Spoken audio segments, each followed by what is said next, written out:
Wabarakatuh. Perkenalkan, nama saya Rizky Ramadan dengan NIM 20210410310312 dari kelas manajemen G.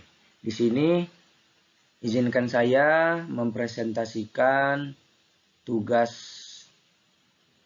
usulan ide bisnis guna melengkapi tugas dari mata kuliah komputer bisnis, yaitu tahu jeletot. Mohon maaf videonya dihapus karena kebesaran file. Nah, kemudian ada daftar isi, deskripsi Cimol Bonjot, latar belakang, tujuan, manfaat, rencana usaha dan target pasar, dan yang terakhir media pemasaran. Kenapa sih dinamai tahu jeletot? Untuk memberikan kecintaan kepada masyarakat mengenai tahu agar dapat memakan dan menyukai makanan yang enak ini dengan memberikan inovasi yang menarik serta unik. Diberikan isi atau topping yang bermacam-macam dan tentu memiliki cita rasa yang lezat. Kemudian memiliki tingkat kepedasannya yang bermacam-macam sesuai selera yang diinginkan konsumen. Latar belakang. Latar belakang pemilihan ide bisnis tersebut adalah karena penulis menyukai kuliner yang pedas, dan saat pertama kali penulis membeli tahu jeletot ini, penulis langsung memiliki keterkaitan tersendiri karena menurutnya makanan ini mempunyai cita rasa yang khas, sampai pada akhirnya penulis mempunyai tujuan untuk membuka usaha ini. Karena usaha ini juga baru sedikit, apalagi di kota-kota besar, penulisan ingin memperkenalkan satu makanan ini kepada kalangan yang lebih luas.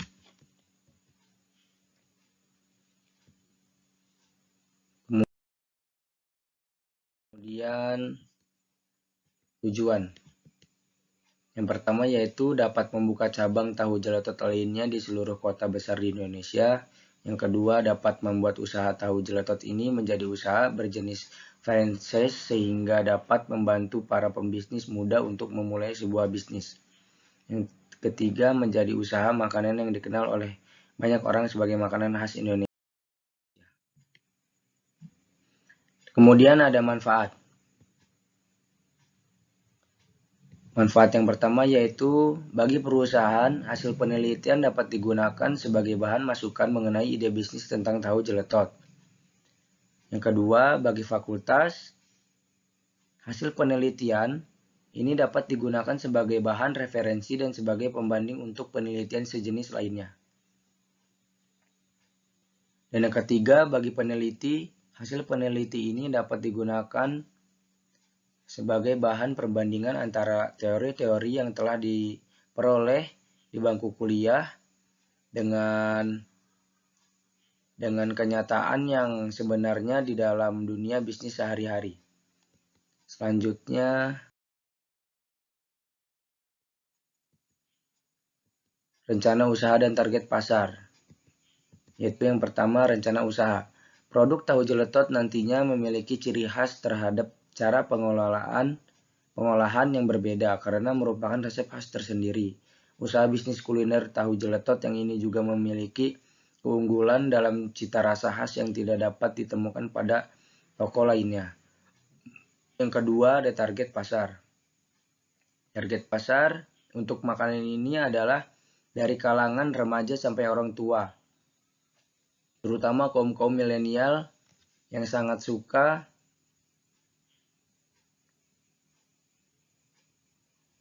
rasa pedas. Kemudian media pemasaran. Yang pertama itu dilakukan dari mulut ke mulut. Dan yang kedua, pemberitahuan lewat media sosial seperti contohnya Instagram, Twitter, dan Facebook. Dan yang ketiga, menaruh jajanan ini di koperasi-koperasi universitas.